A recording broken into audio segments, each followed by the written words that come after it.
السلام علیکم ورحمۃ اللہ وبرکاتہ۔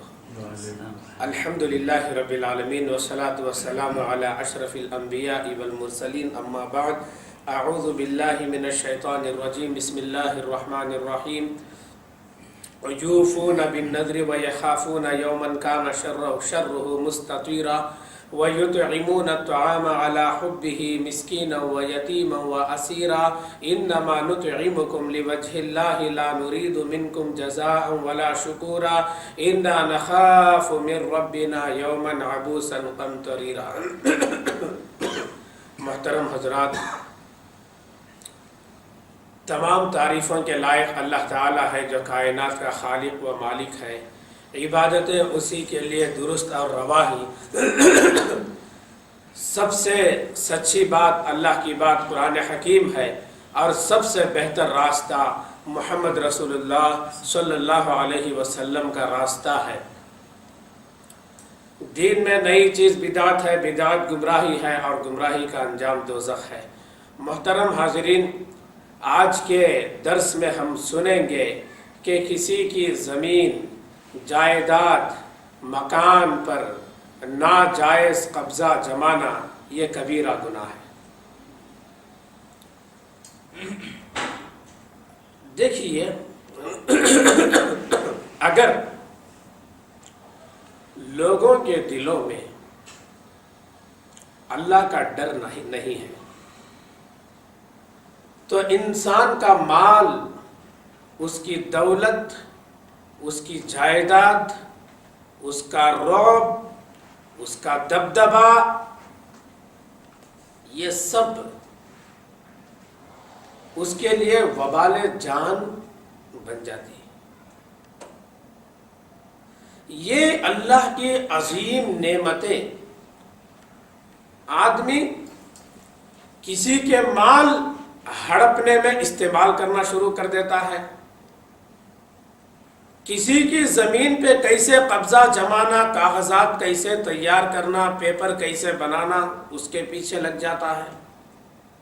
یہ سب کب ہوتا ہے؟ اگر دلوں میں اللہ کا ڈر نہیں ہے تو۔ اگر آخرت کا ڈر اس کے اندر نہیں ہے تو یہ تمام کام وہ کر بیٹھتا ہے۔ اسی واسطے رسول اللہ صلی اللہ علیہ وسلم نے فرمایا کہ انسان کے بدن میں ایک گوشت کا ٹکڑا ہے، اگر وہ صحیح ہے تو سارا بدن صحیح ہے، اگر وہ غلط ہے تو سارا بدن غلط ہے، اور وہ دل ہے۔ دل کے اندر اللہ کا ڈر ہونا چاہیے، دل کے اندر آخرت کی فکر ہونی چاہیے۔ ایک صحیح مسلمان وہ ہے جو دنیاوی کل کے بجائے آخرت کے کل کی فکر اپنے اندر رکھتا ہے۔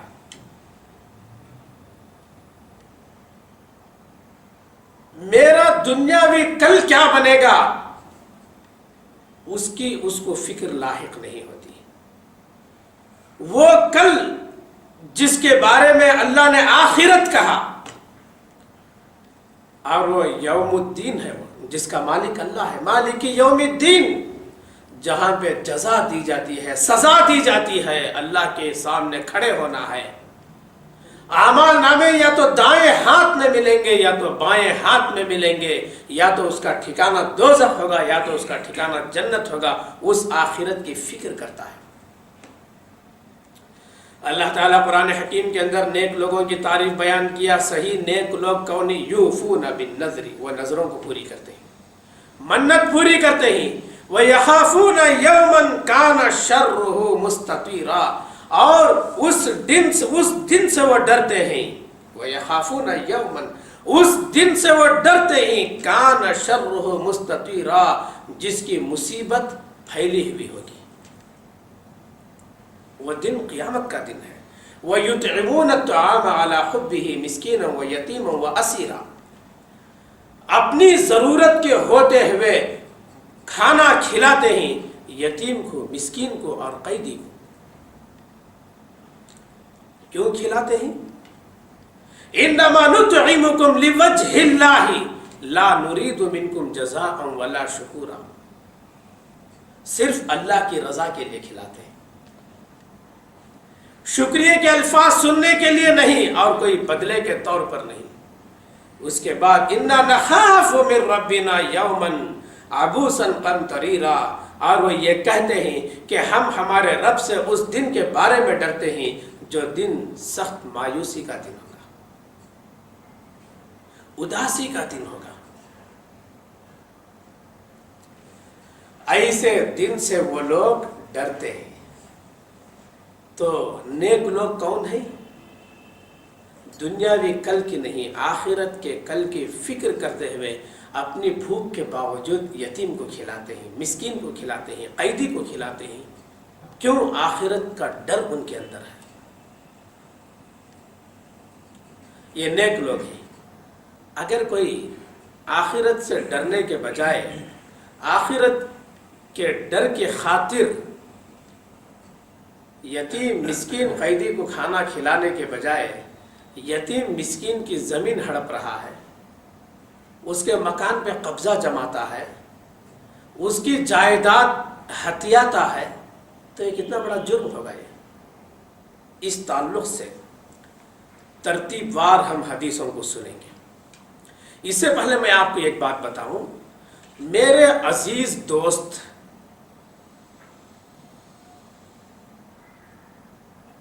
ان کا نام ہے مسرور عالم ابن محبوب عالم، HBR لیوٹ، انہوں نے مجھ سے کہا کہ یہ زمین، بھائی کی زمین پہ بھائی قبضہ جما رہا ہے،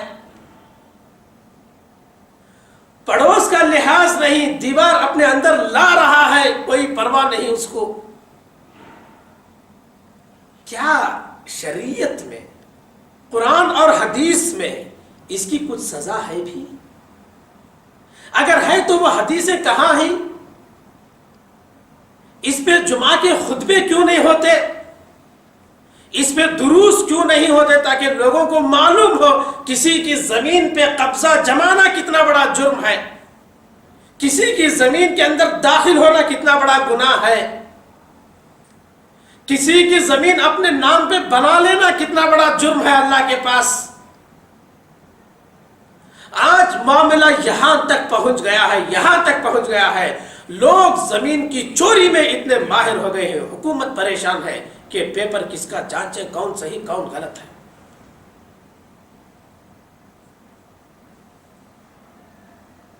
شریعت سخت سے سخت سزا سنائی ہے ایسے لوگوں کے تعلق سے۔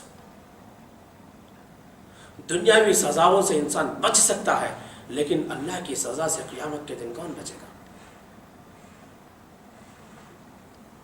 آئیے اس تعلق سے ہم پہلے حدیث کو سنتے ہیں۔ بخاری کی حدیث ہے، حدیث نمبر 2450 پہ 4، یہ حدیث نمبر ہے بخاری کا۔ رسول اللہ صلی اللہ علیہ وسلم نے فرمایا، من اخذ من الارض شیئا بغیر حقه خسف به یوم القیامت الى 7 ارضین، رواہ البخاری۔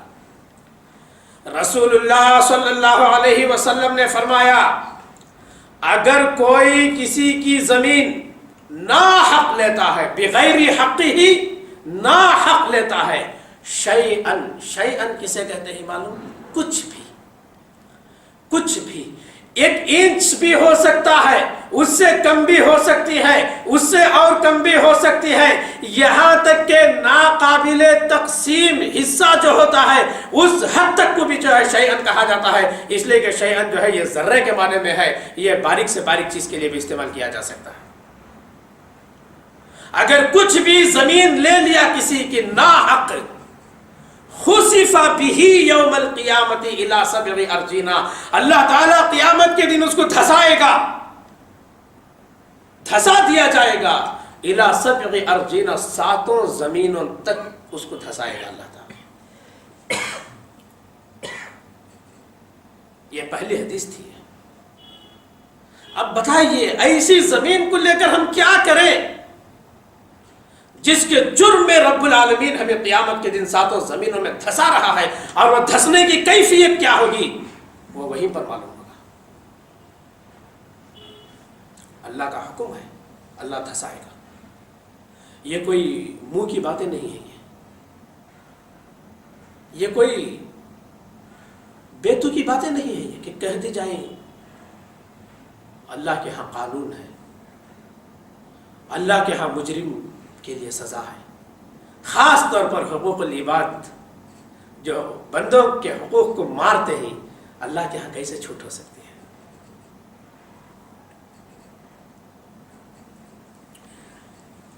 دوسری حدیث مسند احمد کے اندر ہے, طبرانی کے اندر ہے اور ابن حبان کے اندر ہے. آئیے, عن یعلا بن مرہ رضی اللہ تعالیٰ عنہ قال سمعت رسول اللہ صلی اللہ علیہ وسلم یقول ایما رجل ظلم شبرا من الارض کلفہ اللہ عز وجل ان یحفرہ حتى يبلغ به 7 أرضين ثم يطوقه يوم القيامة حتى يقضى بين الناس. رواه احمد والطبراني وابن حبان. یعلا بن مرہ رضی اللہ تعالیٰ عنہ فرماتے ہیں میں نے رسول اللہ صلی اللہ علیہ وسلم کو فرماتے ہوئے سنا, ایما رجل, جو بھی آدمی چاہے وہ مسلمان ہو یا مسلمان نہ ہو, نبی کے خاندان کا ہو, شہداء کے خاندان کا ہو, صالحین کے خاندان کا ہو, عالم ہو, جاہل ہو, بادشاہ ہو, رعایا ہو, قوم کا عزت والا ہو یا قوم کا ذلیل ہو, قانون اللہ کے ہاں سب کے لیے یکساں ہے. ایما رجل, ایما کا معنی جو بھی آدمی, یہ لفظ عام ہے ہر کسی کے لیے. جو بھی آدمی ظلم شبرا من الارض, ظلم کے طور پہ زمین لے لیتا ہے, شبرن ایک بالشت. بالشت کسے کہتے ہیں, شبرن کسے کہتے ہیں, بالشت کسے کہتے ہیں؟ 30-40 کو نہیں بولتے, ایکڑ کے حساب کو نہیں بولتے. انگوٹھے کے کور سے درمیانی انگلی کے کور تک کے درمیان جو مسافت, جو جگہ ہے, اس کو ایک بالشت کہا جاتا ہے. حدیث کے اندر ہے نا کہ خبر ایک بالشت سے زیادہ نہیں اونچی ہونی ہے, وہ اسی کو کہتے ہیں. ایک بالشت زمین اگر کسی کی ظلم کے طور پر لے لیتا ہے, کلفہ اللہ عز وجل, اللہ رب العالمین قیامت کے دن اس کو تکلیف دے گا. کلفہ اللہ, اس کو مکلف بنائے گا. کس بات کا مکلف بنائے گا؟ ان یحفرہ, اس کو کھو دے. استغفر اللہ, اس کو کھو دے.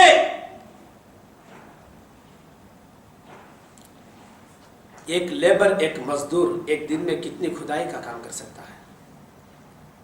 تھک جاتا ہے بیچارہ, تھک جاتا ہے بیچارہ. لیکن یہ نواب لوگ, یہ اس قسم کے لوگ جو زمین پہ قبضے جماتے ہیں, ایک بالش کا ذکر یہاں پہ کیا گیا ہے. کوئی سینکڑوں اسکوائر فٹ میں زمین قبضہ جماتا ہے, کوئی ہزاروں میں, کوئی ایکڑوں کے حساب سے زمین پہ قبضہ جما لیتا ہے. یہ زمین پڑی ہوئی ہے کونے میں, کوئی اس کا وارث نہیں. میں 20 سال سے یہاں ہوں, کوئی اب تک پھٹک کے نہیں دیکھا.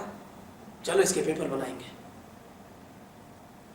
یہ دنیا میں یہ چالاکی چل جائے گی. یہ دنیا دار العمل ہے, اچھا عمل کرو ہو جائے گا, برا عمل کرو ہو جائے گا. لیکن جو ہے قیامت کے دن حساب کا دن ہے, جزا کا دن ہے, سزا کا دن ہے.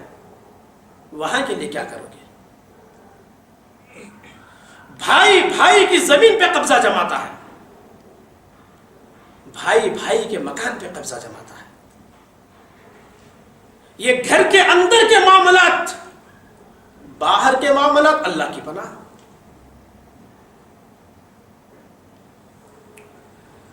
اللہ رب العالمین ہمیں دماغ دیا اس کی خالقیت کو پہچاننے کے لیے.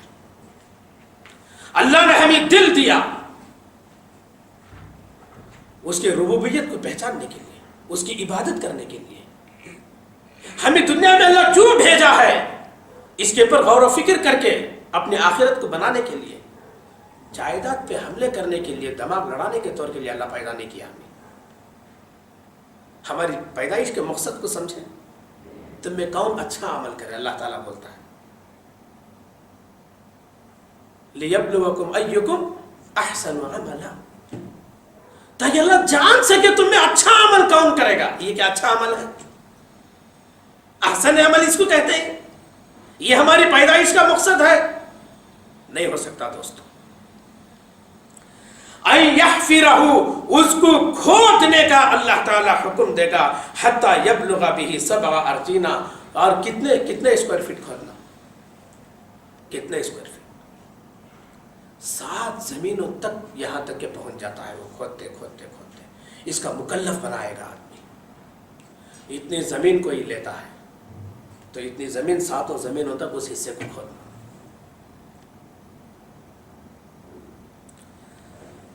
اچھی بات ہے، زمین 7 زمینوں تک کھود دیا آدمی.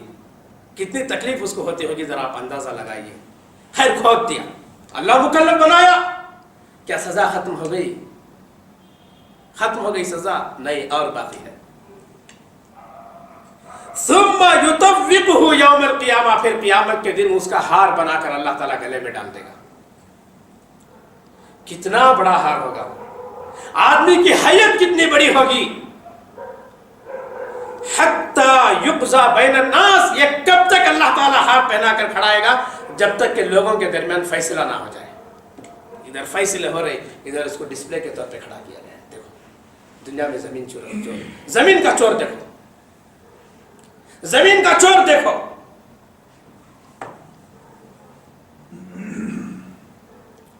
رہنے کے لیے ایک مکان کافی ہے یہاں. کیا ضرورت 20 جگہ اپنی زمین رہے شان کے لیے؟ اگر حلال طریقے سے 200 جگہ کے ہے تو کوئی بات نہیں، حرام طریقے سے اپنا گھر بھی ہے تو غلط ہے کہ نہیں بات؟ غلط طریقہ نہیں ہونا چاہیے. اگر اللہ نعمتیں دے رہا ہے، سلیمان نے کی حق سے جس کی تمنا، اس میں کیا بات ہے؟ اللہ مالدار بنا رہا ہے، پوری بستی کا مالک بنا رہا ہے، اچھی بات ہے نا. لیکن غلط طریقے سے نہ ہو، حلال طریقے سے.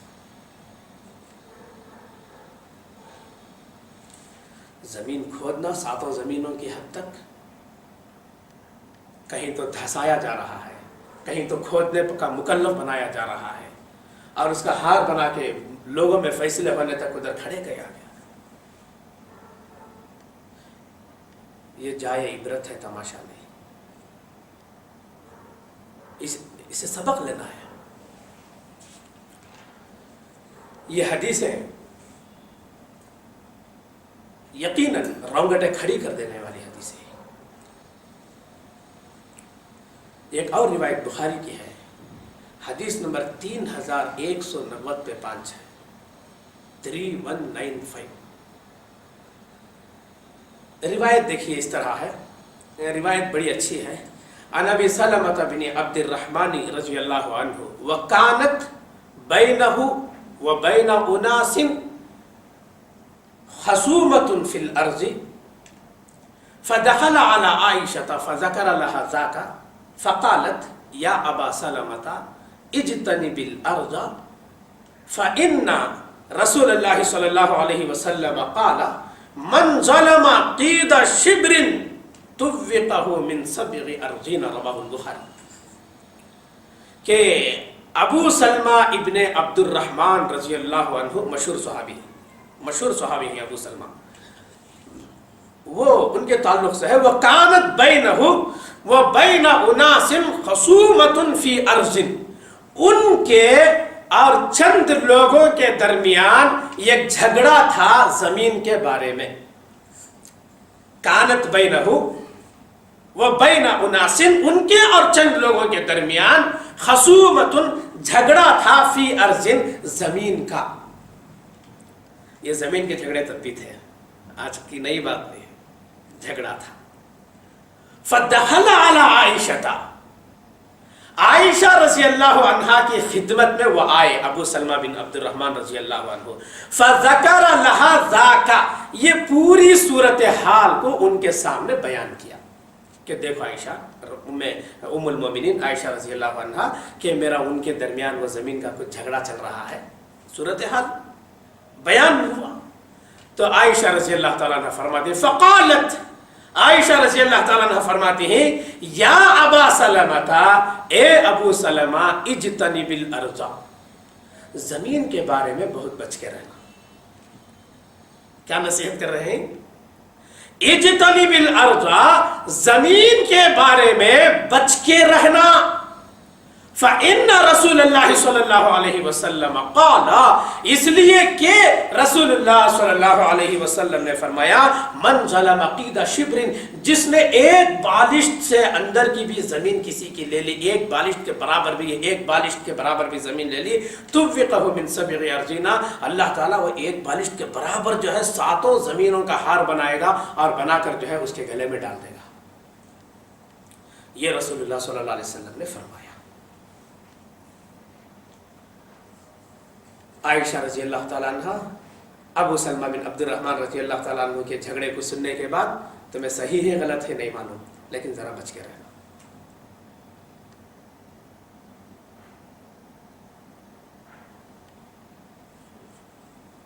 تو دھسایا جا رہا ہے،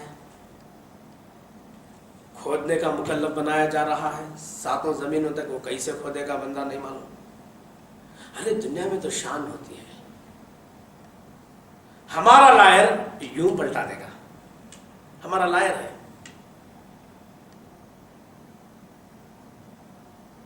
اللہ کی عدالت میں کیا وہ لائر آئے گا؟ یوں پلٹا دیتا ہے.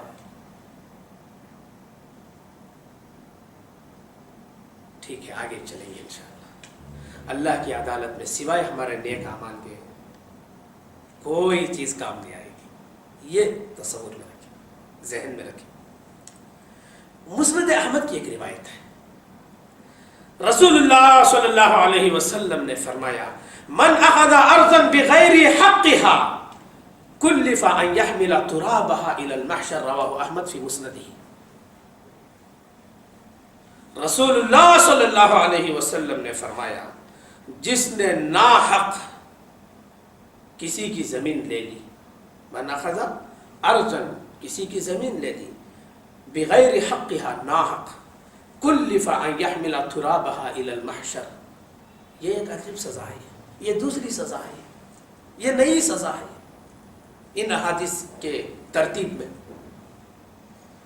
اللہ تعالیٰ آدمی کو مکلف بنائے گا، اس بات پر مامور کرے گا، یہ تکلیف میں مبتلا کرے گا کہ اس کی مٹی کو اٹھا کے محشر تک لے جائے.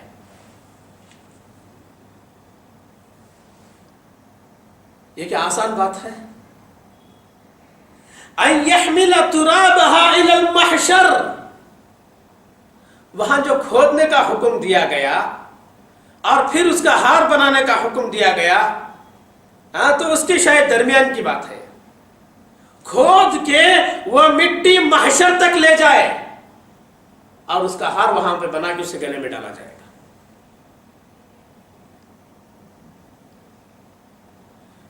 وہ راستے کیسے ہوں گے، وہ کیفیت کیا ہوگی کہ اس کی زمین کہاں ہوگی، محشر کہاں ہوگا، اور اللہ تعالیٰ مکلف بنائے گا تو بنائے گا، اس کی مٹی کو لے جانا پڑے گا. کیا یہ حدیثیں سننے کے بعد بھی کسی کا جگر قبول کر رہا ہے کہ کسی کی زمین پہ قبضہ جما کے بیٹھے؟ آج کل تو یہاں تک بھی چل رہا ہے. ایک آدمی کرائے کے گھر پہ گیا، وہ کماتا نہیں، کمانے کی طاقت نہیں ہے اس کو. یہ کیس میرے پاس بھی آیا تھا، میں نے اللہ کا ڈر دلایا، وہ آدمی نہیں مانا، میں چھوڑ دیا اس کو. کرائے کے گھر پہ گیا. کرائے کے گھر پہ جب گیا تو کیا کرنا چاہیے اس کو؟ کرایہ بننا ہے نا. وانر کے اوپر کیس ڈال جائے میرے پر ظلم کرتا ہے. 2 سال سے کیس چل رہا ہے اور یہ کرایہ نہیں بن رہا ہے، اور جب اس کو نکلنا ہے تو اونر سے کچھ پیسے لے کے نکلنا ہے. بیچارے کو چھت نہیں ہوتی ہے، ایک مالک مکان اس کو چھت دیتا ہے، وہ احسان کے طور پر یہ اس کے اوپر کورٹ میں کیس فائل کرتا ہے اور بغیر کرائے کے 2 ڈھائی 3 سال گزارتا ہے اور مالک مکان سے کچھ پیسہ لے کے نکلتا ہے. یہ مسلمان ہی جنہیں دیکھ کے شرمائے یہود.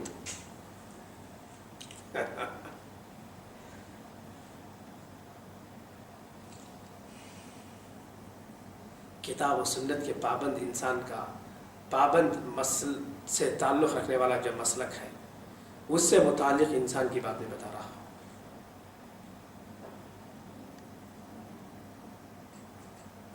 کلیجہ منہ کو آتا ہے. کیا کریں, ہمارے پاس قانون نہیں ہے.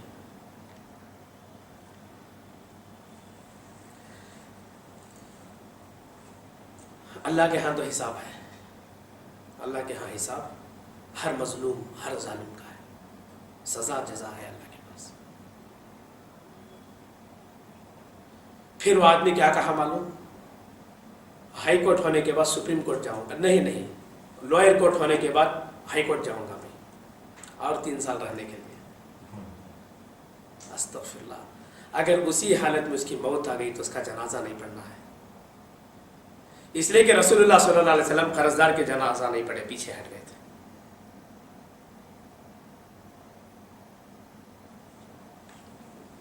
حالت زار ہے امت مسلمہ کی. طبرانی کی ایک حدیث بھی سنیں گے انشاءاللہ. عن وائل ابن حجر رضی اللہ عنہ قال قال رسول اللہ صلی اللہ علیہ وسلم من غصب رجلا ارضا ظلما لقی اللہ وعلیہ غضبان.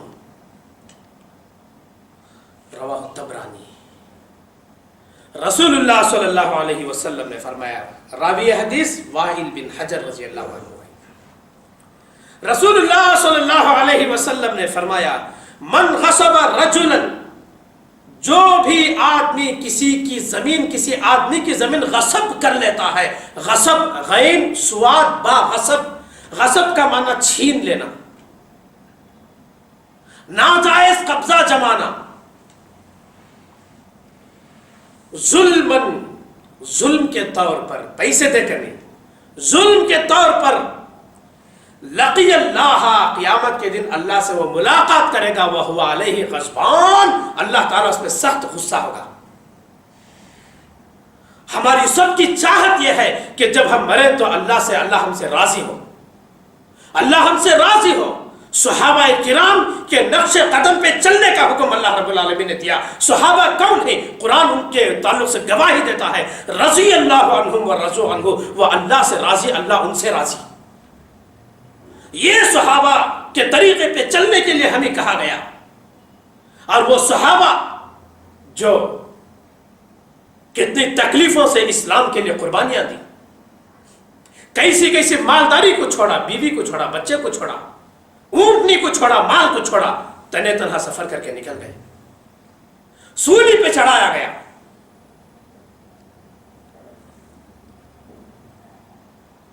آؤندے مول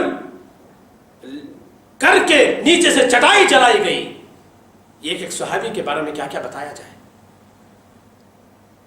اسلام کی خاطر وہ اسلام کی شکل کو آج ہم مسخ کرنے لگے تو اللہ تعالی ہم سے کیا راضی ہوگا؟ صحابہ کا لقب ہم کو دے گا, رضی اللہ عنہم ورضوا عنہ کا. جب بھی صحابی کا نام آتا ہے تو احادیث کے اندر رضی اللہ عنہ لکھا جاتا ہے. اللہ ان سے خوش ہے. لیکن یہ کام جب کر کے جائے گا آدمی غضبان, اللہ اسے پر غصہ ہوگا. غضبان کسے کہتے ہیں معلوم؟ فعل پہ الف لام داخل ہوتا ہے تو اس کے درجے کی, یعنی اس کی حد کو بیان کرتا, وہ اس کی آخری حد کو وہ بیان کرتا ہے. مبالغہ کا ایک صیغہ یہ بھی ہے. رحمہ ایک لفظ ہے, اس کا معنی کیا؟ رحم کرنا. الف نون پڑھاؤ, رحمان, اس سے بڑھ کے رحم کا کوئی درجہ نہیں ہے. اس سے بڑھ کے رحم کا کوئی درجہ نہیں ہے. یہ غضبہ ایک فعل ہے جس کا معنی غصہ, اس کے اوپر الف نون بڑھا دو, غضبان, غصے کا اس کے بعد کوئی درجہ نہیں ہے.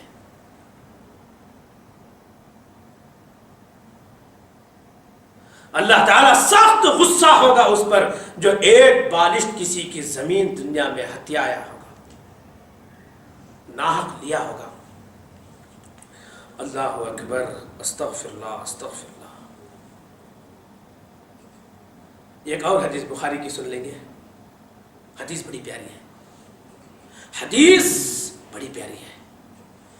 روایت اس طرح ہے، عن ام سلمۃ رضی اللہ عنہا زوج النبی صلی اللہ علیہ وسلم اخبرتها ان رسول اللہ صلی اللہ علیہ وسلم انه سمع خصومة بباب حجرته فخرج إليهم فقال انما انا بشر وانه يأتيني الخصم فلعل بعضكم ان يكون ابلغ من بعض فاحسب انه صدق فاقضي له بذلك فمن قضيت له بحق مسلم فانما هي قطعة من النار فليأخذها او لا يتركها، رواه البخاری۔ حدیث نمبر 2450 پہ 2458۔ روایت بڑی پیاری ہے۔ ام سلمہ رضی اللہ تعالیٰ عنہ زوج النبی صلی اللہ علیہ وسلم، رسول اللہ صلی اللہ علیہ وسلم سے روایت کرتے ہوئے کہتے ہیں کہ ایک مرتبہ رسول اللہ صلی اللہ علیہ وسلم اپنے گھر کے دروازے پر انہ سمع بباب حجرتہ، انہ سمع خصومۃ بباب حجرتہ، رسول اللہ صلی اللہ علیہ وسلم اپنے گھر کے دروازے پر لڑائی کی آواز کو سنا، باہر لڑائی ہو رہی تھی، آواز کو سنا۔ فخرج الیہم، آپ کے اخلاق کیا تھے؟ کیا بھی لڑائی کی آواز آ رہی، چلو جا کے دیکھیں گے کیا ہے۔ فخرج الیہم، وہ لڑائی کے پاس گئے، لڑائی کے پاس گئے تو مقدمہ پیش ہوا رسول اللہ صلی اللہ علیہ وسلم کے پاس، آپ ہی فیصلہ کر دیجئے۔ اور وہ لڑائی کس بات کی تھی؟ زمین کی لڑائی تھی۔ وَإِنَّهُ يَأْتِينِ الْخَصْمُ، رسول اللہ صلی اللہ علیہ وسلم نے فرمایا دیکھو میرے پاس جو ہے لڑائیاں آتی ہیں، لڑائیاں میرے پاس آتی ہیں، یہ اس قسم کے کیس، اس قسم کے مقدمے میرے پاس آتے ہیں، پیش ہوتے ہیں۔ فَلَعَلَّ بَعْضَكُمْ أَنْ يَكُونَ أَبْلَغَ مِنْ بَعْضٍ، لیکن مسئلہ یہ ہے کہ ایک آدمی دوسرے آدمی سے زیادہ چرب زبان ہوتا ہے۔ فَلَعَلَّ بَعْضَكُمْ أَبْلَغَ مِنْ بَعْضٍ، ابلغ یا مبالغہ کا صیغہ ہے، ایک آدمی دوسرے آدمی سے زیادہ چرب زبان ہوتا ہے۔ اور کبھی ایسے بھی ہوتا ہے کہ بے گناہ جو مجرم ہوتا ہے وہ چرب زبان نکل جاتا ہے، اور جو صحیح حقدار ہے اسے بات کرنا نہیں آ رہا۔ ایسے ہوتا ہے نہیں ہوتا ہے؟ فَلَعَلَّ، یہی لفظ، اس کا ترجمہ یہی ہے، فَلَعَلَّ بَعْضَكُمْ أَبْلَغَ مِنْ بَعْضٍ، کہ دیکھو میں تم جیسا انسان ہوں، انما انا بشر، میں ایک انسان ہوں، یعنی میں انسان ہوں بولنے کا معنی کیا ہے؟ میں اصل معاملہ کیا ہے مجھے نہیں معلوم، میں غیب کا علم نہیں جانتا، غیب مجھے نہیں معلوم، اصل کیا ہے میں کیا جانوں، تم جو بولیں گے اسی پہ میں فیصلہ کروں گا۔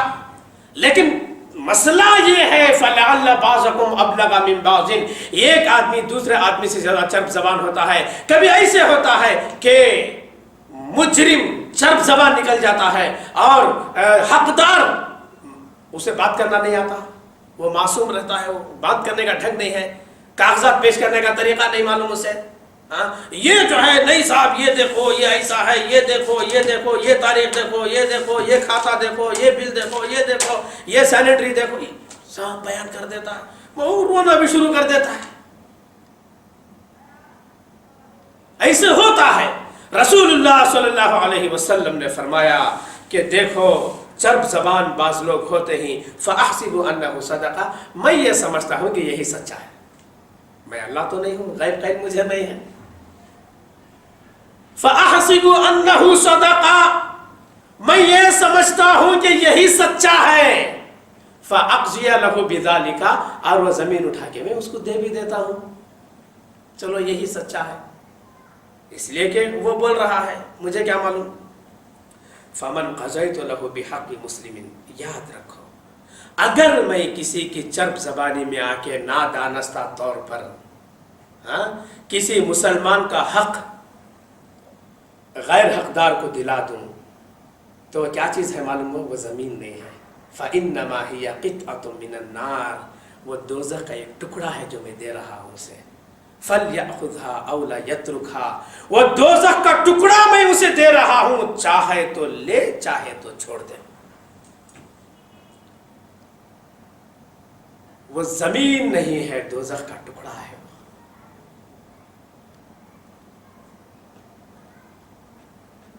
یہ رسول اللہ صلی اللہ علیہ وسلم نے کیا بات کہی؟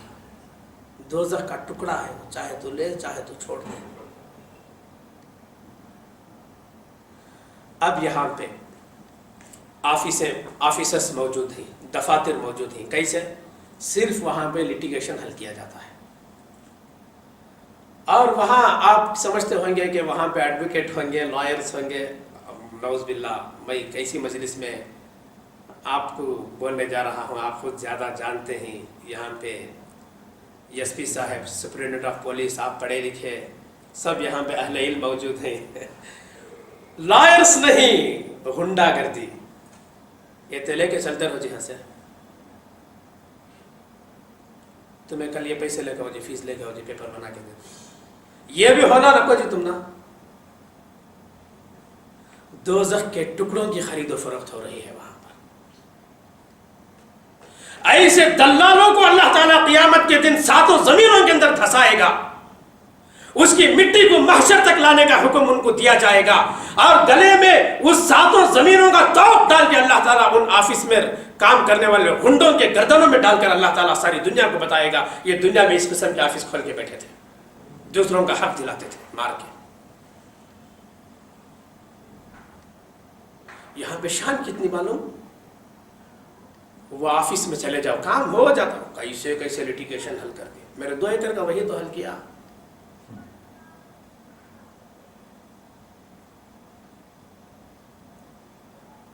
نعوذ باللہ، استغفر اللہ. یہ مسلمان ہیں جنہیں دیکھ کے شرمائے یہود. ایک بات ہے شاید آپ کو بھی معلوم ہوگی، یہ تمام اس قسم کی آفیسز مسلمانوں کی ہے، قرآن پڑھنے والوں کی ہے. اللہ کے پیارے نبی صلی اللہ علیہ وسلم کی تعلیمات جن پر واجب الاتباع ہیں، یہ قوم یہ کام کرتی ہے، یہ قوم یہ کام کرتی ہے. اتنے لے کے تم نکلو، ہمارا لو جی، ہمارا لو جی. اللہ سبوں کو نیک ہدایت دے، ایسے پیشے سے توبہ کرنے کی انہیں توفیق سے مالا مال فرمائے. جو آدمی مسجد کی زمین چوری کرے اس کا اللہ ہی حافظ ہے. آئیے ایک اور روایت ابن حبان کی، عن ابي حميد الساعدي رضي الله عنه ان النبي صلى الله عليه وسلم قال لا يحل لمسلم ان ياخذ عصا اخيه بغير طيب نفس منه قال ذلك لشدة ما حرم الله من مال المسلم على المسلم. رواه ابن حبان. کہ ابو حمید الساعدی رضی اللہ تعالیٰ عنہ فرماتے ہیں رسول اللہ صلی اللہ علیہ وسلم نے فرمایا کسی مسلمان کے لیے جائز نہیں ہے کہ وہ اپنے بھائی کا عصا بھی اس کی رضامندی کے بغیر لے لے. عصا جو ٹیک کے لیے سہارے کے طور پر جو لکڑی استعمال ہوتی ہے وہ بھی اس کی بغیر رضامندی کے لے لے. یہ کسی بھی مسلمان کے لیے جائز نہیں ہے.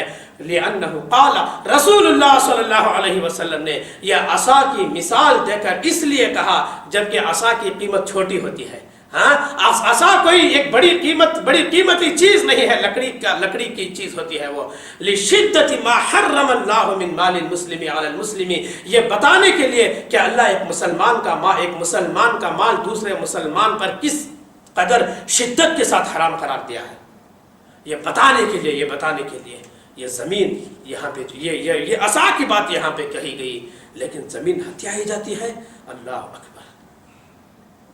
یہ لوگ دنیا کے مالدار، زمین ہتھیا کے کروڑ پتی، زمینوں پہ ناجائز قبضے جمع کے، مقاموں پہ ناجائز قبضے جمع کے، غیر غلط کاغذات بنا کے یہ دنیا میں مالدار، بڑی بڑی کاروں میں پھرنے والے، بڑی بڑی کوٹھیوں میں رہنے والے، جن کی ملاقات کے اپوائنٹمنٹس، تقررات بہت پہلے درج ہوتے ہیں، پھر بھی ملنے کے موقع نہیں ملتے، یہ دنیا کے نواب آخرت کے مفلس ہیں،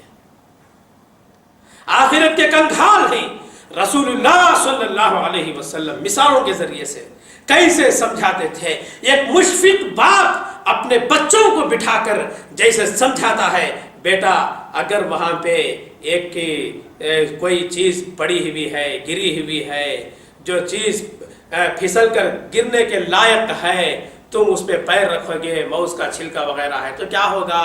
بچے کہیں گے پھسل جائیں گے، تو کیا ہوگا؟ زخمی ہو جائیں گے، اس لیے پہلے ہی سے وہ چیز کو ہٹا کے پھینک دو۔ ایک مشفق باپ جیسے اپنے بچوں کو ایک مثال دے کر سمجھاتا ہے، پیارے رسول صلی اللہ علیہ وسلم امت کے لیے ایک مشفق باپ کی حیثیت رکھتے ہیں۔ آپ صلی اللہ علیہ وسلم نے صحابہ کرام سے ایک دفعہ فرمایا، اتدرون من المفلس، کیا تم کو معلوم ہے فقیر کون ہے؟ صحابہ کرام نے کہا، من لا درہم لہ ولا متاع، جس کے پاس درہم نہیں ہے، پیسہ نہیں ہے، ولا متاع، اور جس کے پاس دولت نہیں ہے وہ مسکین ہے۔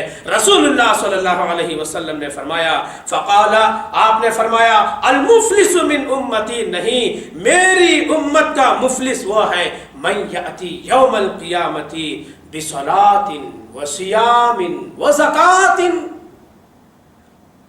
قیامت کے دن نمازیں لے کر آئے گا، وہ بصیام، روزے لے کر آئے گا، وہ بھی زکات، خیرات، زکات دے کے وہ آئے گا، نمازی بن کے آئے گا، روزے دار بن کے آئے گا، اللہ کے راستے میں خرچ کرنے والا بن کے آئے گا۔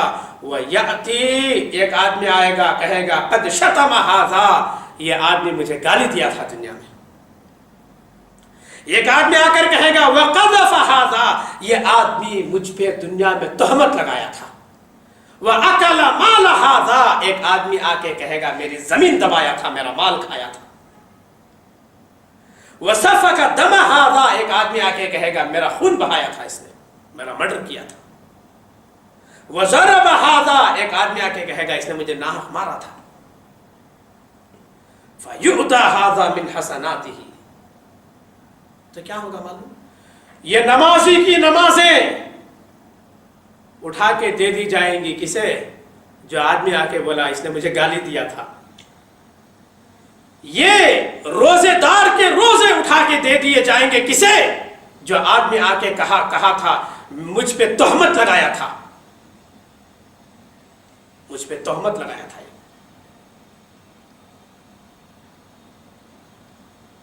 اس کی زکات اٹھا کے دے دی جائے گی کسے؟ جو آ کے کہا تھا میرا مال کھایا تھا، میری زمین لیا تھا۔ نیکیاں ختم ہو گئی نا اس کی آ کے بول رہا اس کی نیکیاں اٹھا کے، روپیہ پیسہ تو نہیں ہے وہاں پہ، نیکیاں اس کی اٹھا کے اس کو دے دی جائیں گی۔ نیکیاں ختم، اس کا کیا ہوا جو آ کے بولا سفک دم ھذا، اس نے میرا خون بہایا تھا، اس سے کیا دیں گے اٹھا کے؟ اس نے میری پٹائی کی تھی۔ نیکیاں تو نہیں، لو اس کے گناہ اٹھا کے اس پہ ڈالیں گے، اس کے گناہ اٹھا کے اس پہ ڈالیں گے۔ گالی دیا تھا، چل تیرے گناہ دے، خون بہایا تھا، چل تیرے گناہ دے، ظلم کیا تھا، چل تیرے گناہ دے۔ دیکھتے ہی دیکھتے اس کے نیکیوں کے پہاڑ گناہوں کے پہاڑوں میں بدل گئے۔ دنیا میں شراب نہیں پیا تھا، یہ دنیا کا نمازی شرابی کے گناہ اٹھا رہا ہے۔ دنیا میں جوا نہیں کھیلا تھا، جوباڑی کے گناہ اس کے سر پہ آ رہے ہیں۔ کیوں؟ گالی دیا تھا نا اسے۔ دنیا میں زنا نہیں کیا تھا، روزے دار تھا یہ، لیکن زانی کے گناہ اس کے سر پہ آ رہے ہیں۔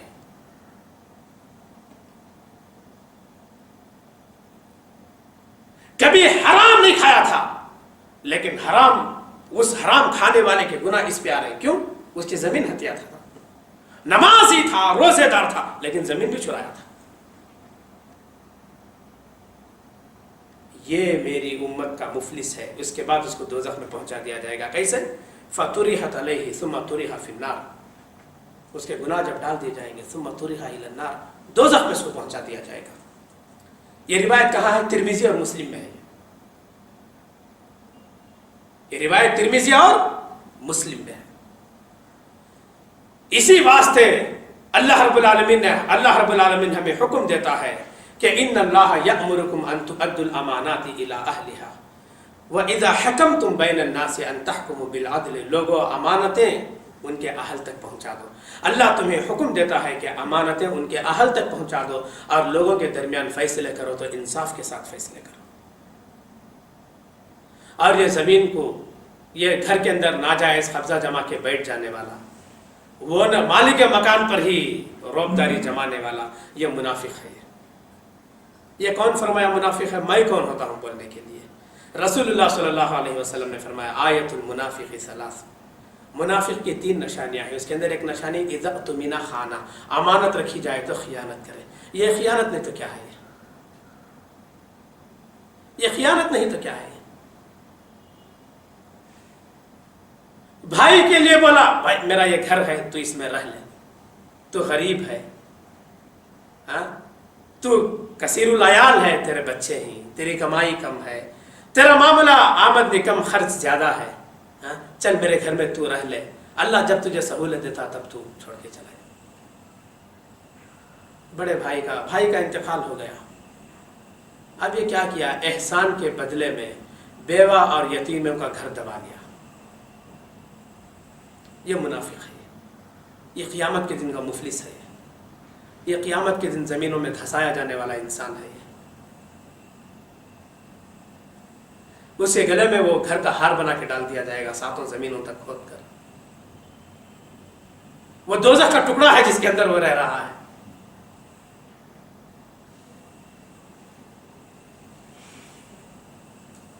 اصل میں ہماری یہ بات صرف یہاں پر بیٹھے ہوئے لوگوں کے لیے نہیں بلکہ دور دور تک جانے والی ہے، ریکارڈ ہوا ہے۔ جو بھی ان حدیثوں کو سنے ہیں وہ یا سن رہے ہیں، جو بھی اس کو ویڈیو دیکھیں گے بعد میں ان سے گزارش کروں گا کہ اگر دیکھیے شیطان شروع سے ہمارا دشمن ہے، ہمارے ماں باپ کو جنت سے نکالا، ایسا ہمارا عدو مبین ہے، وہ کھلا دشمن ہے۔ اگر ہمارے دلوں میں کھوٹ ڈال کر، ہمارے دلوں میں وسوسے پیدا کر کے اگر ہمیں اس حالت پہ لا کے کھڑے کیا ہے کہ ہم کسی کی زمین پہ قبضہ جمائے ہوئے ہیں اس وقت میں، اللہ کے لیے توبہ بعد میں، پہلے اس کو واپس کر دیں۔ یہ دوزخ کا ٹکڑا ہے، یہ قیامت کی ذلت ہے، پہلے اس کو واپس کر دیں۔ اگر اب تک کوئی ہمارا بھائی بہن اس میں شامل نہیں ہے لیکن ارادہ رکھتے ہیں تو وہ ارادہ ترک کر دیں، اس لیے کہ وہ دوزخ کا ٹکڑا ہے، وہ قیامت کے دن دھسا دیا جائے گا۔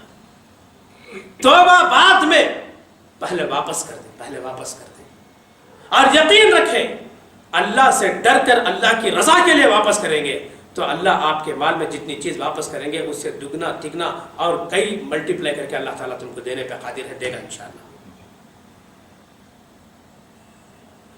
پہلے دے دیں، دینے کے بعد اگر توبہ نہ بھی کریں تو کوئی بات نہیں، لیکن توبہ کر لیے لیکن ابھی دیے نہیں، موت آ گئی تو وہ توبہ کا فائدہ بھی نہیں ہے۔